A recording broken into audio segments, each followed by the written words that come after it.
बाबा जी प्रणाम। मैं शैलेंद्र साहनी राजस्थान से बोल रहा हूँ। मेरा असर और रसूख इतना है, मैंने लोगों की सेवा इतनी की है कि अगर मैं इलेक्शन की टिकट पालूं तो निश्चित रूप से मैं सीट निकाल दूंगा। लेकिन क्या करूं, कोई भी पार्टी 150 करोड़ रुपए से कम टिकट नहीं देती, घटिया से घटिया पार्टी।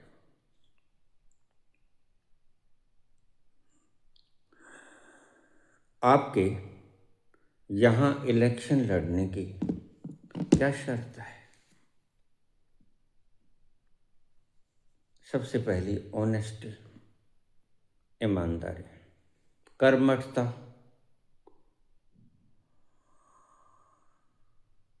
परिश्रम, अत्यधिक परिश्रम, और तीसरा काबिलियत। ये तीन चीजें अगर आपके भीतर हैं, परिश्रम करने का साहस है, काबिलियत है, ईमानदारी है, और तुम कहते हो कि मेरा असर और रसूख बहुत है,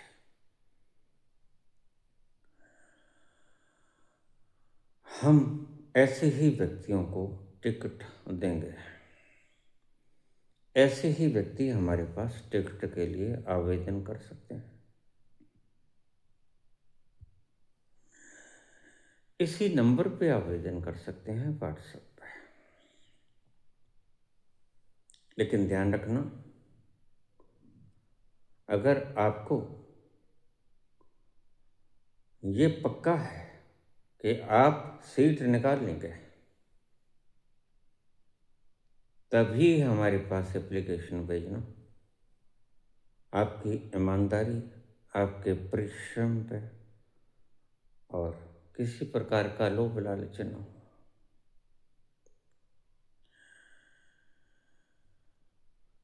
योग्यता भी हो। ये तीन चीजें अगर आपके पास हैं और लोगों में असर और रसूख है आपका, तो आपको टिकट मिल जाएगी। ध्यान से सुनिए,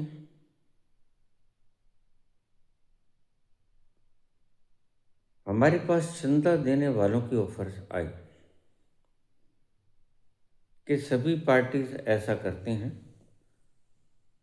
या तो आप राजनीतिक पार्टी बनाने का संकल्प छोड़ दो, या पैसे के बिना आप सत्ता हासिल कर लोगे, ये सपना निकाल दो।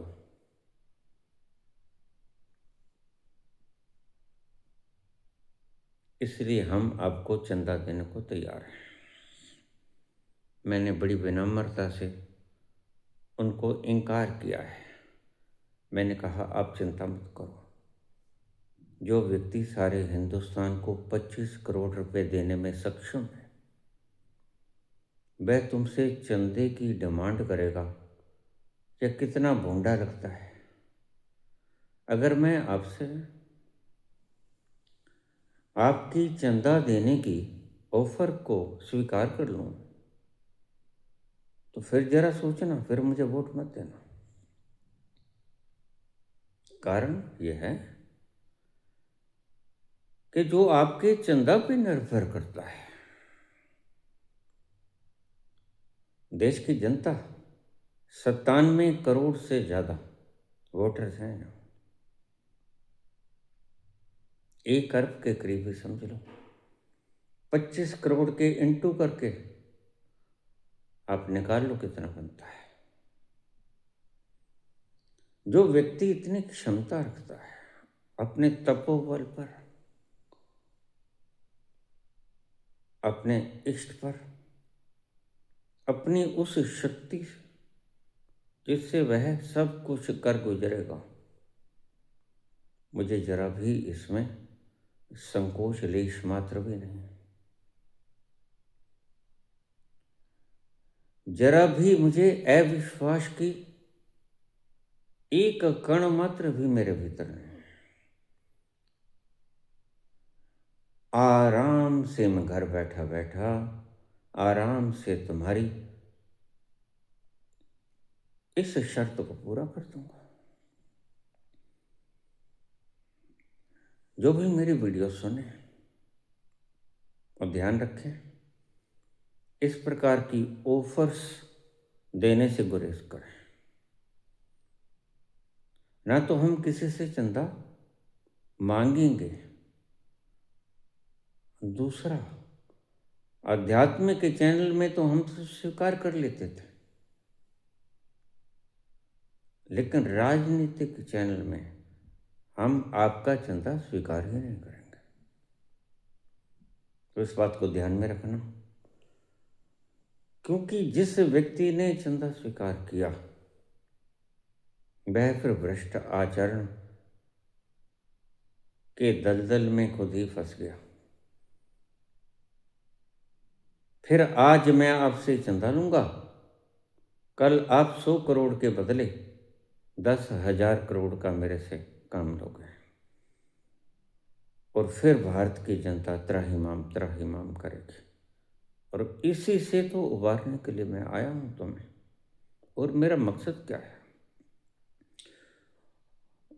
और बिल्कुल अच्छी तरह से जानता हूं, इसकी शुरुआत यहीं से होती है जहां से आप कर रहे हो। क्या आप मेरा चंदा स्वीकार करोगे? थोड़ा सा 150 करोड़, ज़्यादा नहीं, एक पैसा भी नहीं स्वीकार करेंगे भाई। अगर हमारा इतना बड़ा वायदा 18 साल से ऊपर प्रत्येक व्यक्ति को हम 25 करोड़ रुपया देंगे, तो फिर तो हम मंगते हो गए ना। अगर आपका 150 करोड़ तो हमारे 4 आदमी में बढ़ जाएगा। बाकी 97 करोड़ से ज़्यादा। और देखिए, एक बात आपको और बता दूं, मेरे इस 25 करोड़ के ऑफर से 100% मतदान होगा,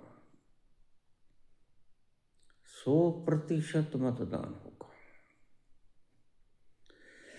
आपको बड़ी हैरानी होगी यह बात जानकर। 80 करोड़ लोग वो जो 5 किलो राशन पर जीवित हैं, पक्का पक्का। अभी उनके कानों में फुसफुसाहट गई है। अगर मोदी जी ये सब कुछ कर सकते हैं तो बिला शक पहले वो करके देख लें।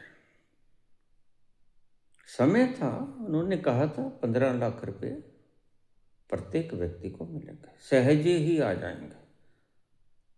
धीरे धीरे दाग धब्बों को, काले धब्बों को धोया जा रहा है। आज मैं एक छोटा सा नोट पढ़ रहा था कि मोदी जी ने ये कहा था, आपस में मीटिंग कर रहे थे कि इतना काला धन है इस देश में कि अगर उसको हिंदुस्तान में लाया जाए तो सहजे ही एक व्यक्ति के हिस्से में 15 लाख रुपए आ जाएगा। बस ये बात कही थी, वायदा कहाँ किया था। तेरी जुल्फों से रिहाई तो नहीं मांगी थी, कैद मांगी थी, रिहाई तो नहीं मांगी थी। तेरी जुल्फों से काले धब्बों को धोने का प्रयास। अगर तुम्हें पता है कि इतना काला धन है, 11 वर्ष हो गए तुम्हें सुप्रीम गद्दी पे बैठे हुए, तो मोदी जी क्या हम आपकी बातों में फिर बेवकूफ़ बन जाएंगे? अगर इतना काला धन है आपकी निगाह में तो फिर 11 साल में आप ला क्यों नहीं पाए?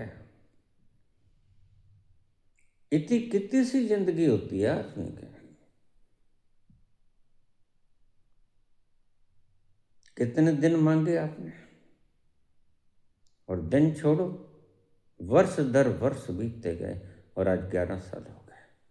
और जनाब आज ये बात करने लगे हैं कि अपनी कैबिनेट की मीटिंग में विचार विमर्श चल रहा था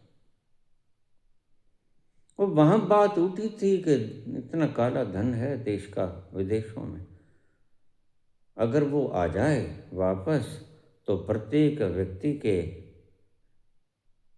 नागरिक के नहीं, प्रत्येक व्यक्ति के, चाहे नवजात शिशु हो, 15 लाख रुपए तो सहजे से आ जाएंगे। अरे भाई, गर्ज के कहा है, मैं लाऊंगा। आपको क्लिप दिखाऊं?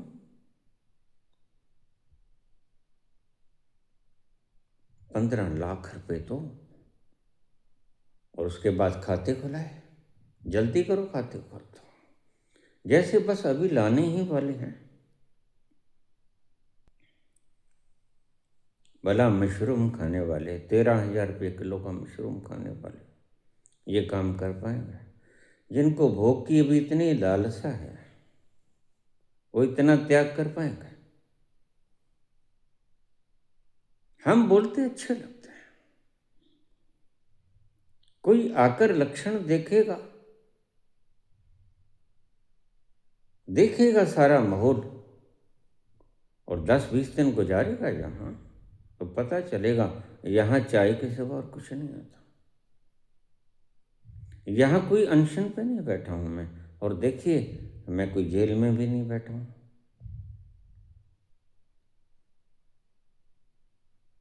कि अपने कमरे का दरवाजा कभी नहीं खोला मैंने। जब परले घर में था तो भी नहीं, इस घर में आया तो भी नहीं। कहाँ था मैं? बस जरूरी कामों के लिए स्नान ध्यान कर लिया,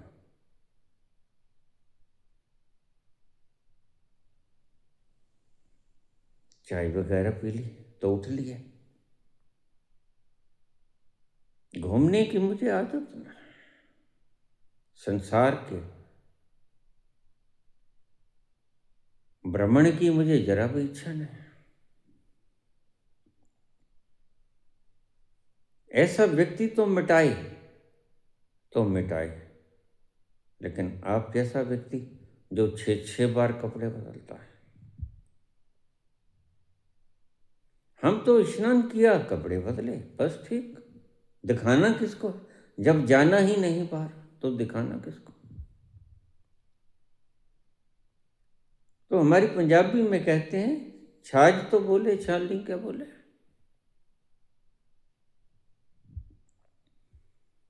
मूर्ख बनाने की चेष्टा मत करो, मूर्खता पे मूर्खता। आपने लोगों को बेवकूफ़ नहीं बनाया, आपने तो अपने भक्तों को भी बेवकूफ़ बनाया। भगवान आपने देखा नहीं, चले हो राम मंदिर बनाने। आपसे मैं क्या कहूँ?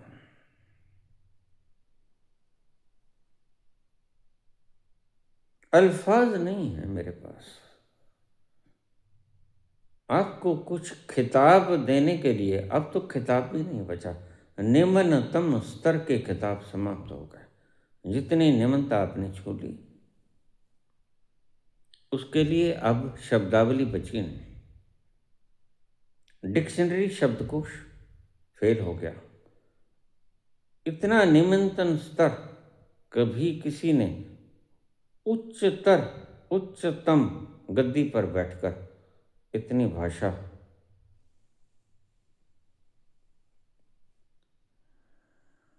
कभी किसी ने प्रयोग नहीं की थी।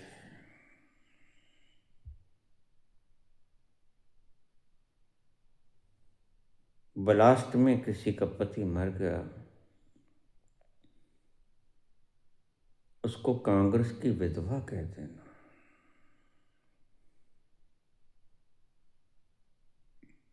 और जिसके साथ साथ फिर लेकर तुम जिंदा उसको विधवा कर गए।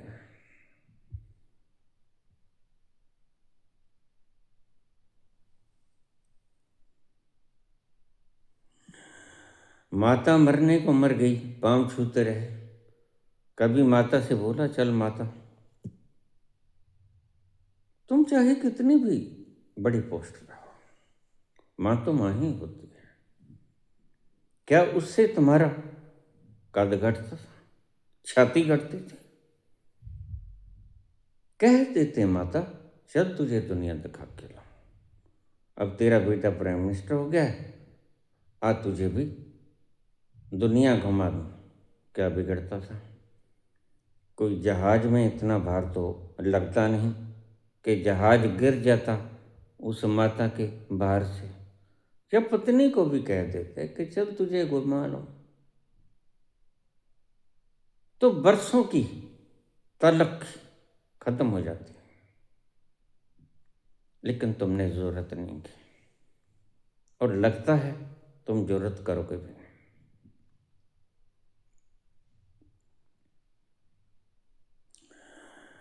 इस पार्टी में उसको टिकट मिलेगा जो योग्य होगा, ईमानदार होगा, मेहनती होगा। असरो रसूख अगर है तो बड़ा शुभ है। अपना डाटा भेज दो, मेरे व्हाट्सएप पे भेज दो एक बार, सभी ना भेजने लग जाएं। आपने इतनी दृढ़ता से कहा तो मैं कह रहा हूं मेरे व्हाट्सएप पे भेज दो। कोई बात नहीं, मैं देख लूंगा। किसी से मैं भी राय लेता हूं, ध्यान रखना। तुमसे कुछ नहीं पूछूंगा, तुम सिर्फ लिख दो। ये क्वालिफिकेशन है मेरी, ये मेरा नाम, ये मेरे पिताजी का नाम, मेरा एड्रेस, मेरा मोबाइल नंबर, बस और मुझे कुछ नहीं चाहिए। जहाँ रहता हूँ स्टेट ये है, मोबाइल नंबर ये है। इसका इलेक्शन लड़ना चाहता हूँ, नगर पालिका से लेकर पंचायती चुनाव से लेकर लोकसभा तक। अपनी इच्छा बता दीजिए, वक्त आने पर कंसीडर कर लिया जाएगा आपको। हमसे डाटा कहीं गुम नहीं होता। और न तो पंचों के इलेक्शन में, न नगर पालिका में, न स्टेट्स में, न ही पार्लियामेंट में कोई पैसे की डिमांड हम न करते हैं। अगर कोई करे तो हमें सूचना दो। हमारा सारा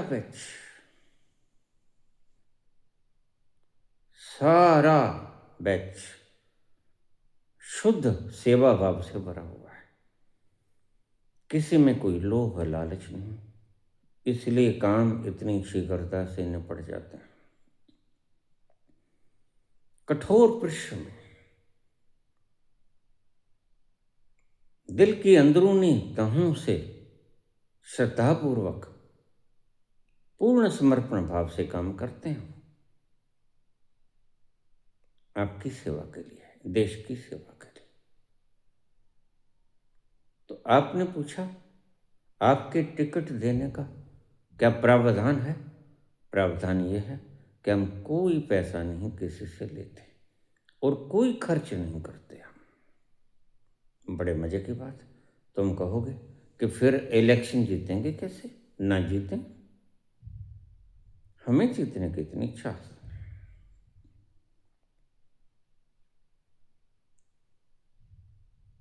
हमें जिताओगे आप, हमें जिताओगे आप, क्योंकि आप हमारे वोटर हो। और जो व्यक्ति 10, 5, 20 हजार पे क्यों बिखरेगा, जिसे दिखते होंगे कि बाबा ईमानदार हैं, झूठ नहीं बोलता। 25 करोड़ अगर कहें तो मिलेंगे, एक भी रुपया कम नहीं होगा। जैसे ही सुर सजेंगे, थोड़ा हम बैठेंगे जज के, थोड़ा वक्त लग जाता है नई सरकार को आते आते। तैसे ही हम आपके बैंक अकाउंट्स में पैसे डालने शुरू कर देंगे, सीधे सीधे बैंक अकाउंट में। कोई इनकम टैक्स ऑफिसर तो मैंने पूछेगा पैसा कहाँ से आया, क्योंकि आईटी विभाग हमने ख़त्म कर देना है ना। इलेक्शन ऐसे होंगे जैसे आप अब लड़ रहे हो, तो आप कहते हो कि आप मेरी प्रत्येक वीडियो बड़े प्रेम और शांति भाव से सुनता हूँ, अच्छी लगती है, तो सुनो, सुनो और गुनो। तो आपको इतना भी पता होगा कि व्यक्ति लोभ के भाव से ऐसा नहीं कर रहा, निहित स्वार्थ नहीं है उसका।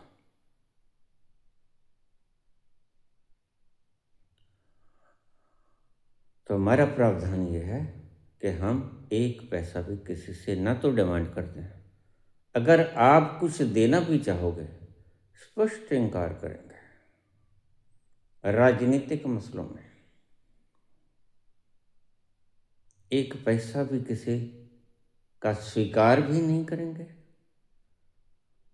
और तुम चेष्टा भी मत करना, टिकट के पैसे मांगेंगे भी नहीं। हमने हिंदुस्तान को ऑनेस्ट कंट्री बनाना है, ऑनेस्ट कंट्री, परिश्रम में लायकता से भरा हुआ, नालायकों से भरा हुआ नहीं, जो शब्दों की शालीनता को समझे, प्रकटीकरण की भाषा को ठीक ढंग से समझे और प्रकट करे, ऐसे भारत को हमने बनाना है। अगर आप उसमें कुछ सहयोग कर सकते हो, बिल्कुल आप आमंत्रित हो। आप अपना नाम पता वगैरह भेज दो, मोबाइल नंबर भेज दो, बस शैक्षणिक क्वालिफिकेशन आपकी, क्या हुनर है आप में,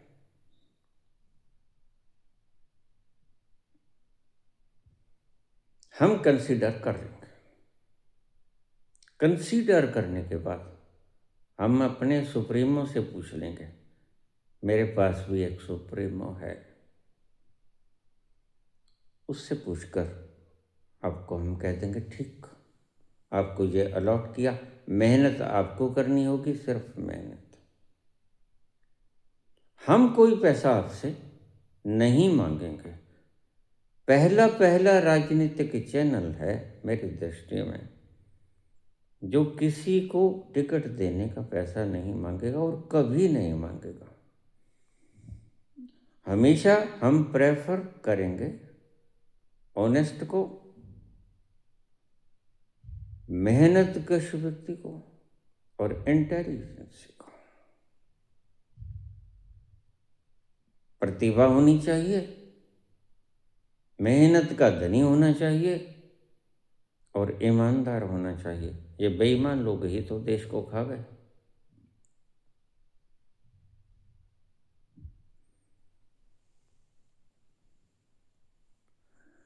और प्रत्येक व्यक्ति से मैं संबोधित होऊंगा। कोई भी व्यक्ति चेष्टा न करे कि हम बाबा जी को खरीद लेंगे।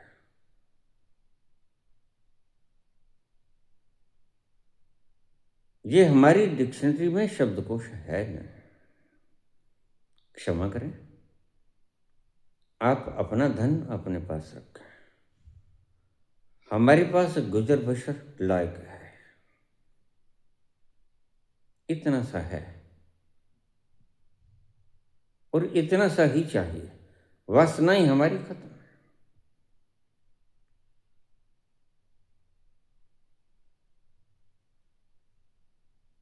सुस्वागतम आपका, बिल्कुल आप आ सकते हो।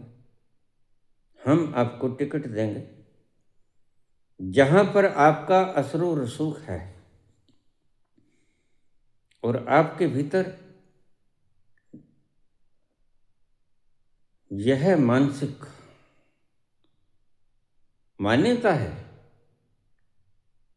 कि आप समझते हैं मैं सीट को निकाल दूंगा। अच्छा है, संकल्प होना भी चाहिए। ये संकल्प बड़े काम का है।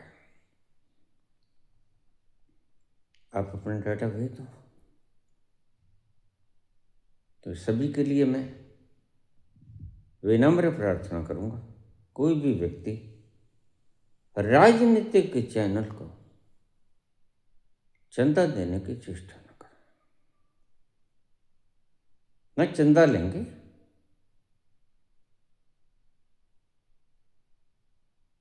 लेकिन प्रत्येक वोटर को जो हमें वोट डालेगा उसको 25 करोड़ भी देंगे। खुलासा मत मांगो। आपको आम खाना है कि पेड़ गन्ना है? आम खाना है ना? हाँ, तो आम खाना है तो पेड़ मत करना। आम मिल जाएगा तुम्हें, निश्चित मिल जाएगा, 100%। जितनी मनोवृत्ति से आपने कहा कि मैं सीट निकाल लूंगा, तो पता नहीं निकाल पाओ कि ना निकाल पाओ, लेकिन हमारी मनोवृत्ति शब्दों से नहीं आती, हमारी मनोवृत्ति सच्चाई से आती है। हमारे पास यंत्र है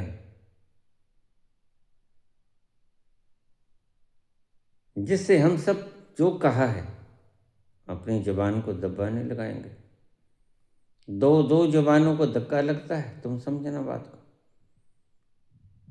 बाबा विजयवत्स जो कभी अभी भी बोल रहे हैं, अध्यात्म की बात कहता हुआ, फिर मेरे लिए तो धन माटी कहाँ हुआ, मेरे लिए तो ढेला कहाँ रह गया, फिर मेरे लिए तो हीरे मोती हो गया ढेला भी नहीं। फिर मुझे ऐसे प्रवचन देने का कोई अधिकार भी नहीं। धन की तो बात ही ना करो। परम धन जिसको पाया हो जिसने, वो ये धन तो उसके बाएं हाथ का खेल होता है। तुम्हें अभी पता नहीं है, इसलिए तुम शांत रहो। हम किसी से पैसा मांगने की न तो इच्छा रखते हैं ना नियत है। हम तो ये तुमसे कहते हैं कि तुम सीट जीतोगे, इसकी फिक्र करो। और अगर हम अपनी कसौटी पर तुम्हें खरा पाएंगे तो तुम्हें द गोल्डन स्पैरो का टिकट दे देंगे। फिर कहाँ से तुम लड़ना चाहते हो, वहाँ की सारी वास्तविकताओं को देखकर हम आपको टिकट मुहैया करा देंगे। बाकी काम आपका। धन्यवाद।